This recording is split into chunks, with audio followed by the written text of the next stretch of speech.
அபிமானம் கூடிக்கொண்டே போயிடும். அதில் வந்து மாற்றம் இல்லை. அவர் பேசுறது பேசாமல் இருக்கிறது அதில் அவருக்கா நாடு பேசிக்கிட்டு இருக்க. அசம்பிளியில் அவர் உறுப்பினர் கிடையாது, அவர் இல்லை, அவர் கட்சியிலேருந்து ஒரு உறுப்பினர் கூட கிடையாது. கவன ஈர்ப்பு தீர்மானம் நடந்து அவரை பற்றி சுற்றி சுற்றி பேசியிருக்கும். இதை விட ஒரு ஆள் என்ன பெரிய விஷயத்தை தாக்கத்தை கிரியேட் பண்ண முடியும்னு நினைக்கிறீங்க?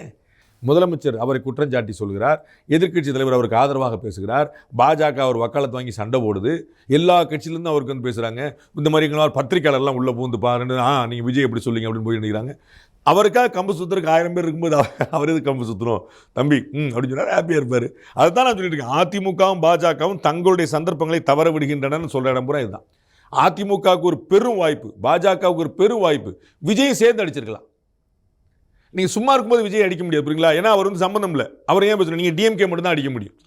இந்த சந்தர்ப்பத்தில் 2 பேரும் பொறுப்புங்க அப்படின்னு சொல்லிக்கலாம். அவர்கள் பதில் சொல்ல வேண்டிய இடத்து வச்சிருக்கலாம். திமுக குற்றஞ்சாட்டுவதாக நினைத்து இவங்க வந்து விஜய்க்கு சப்போர்ட்டாக போயிட்டாங்க.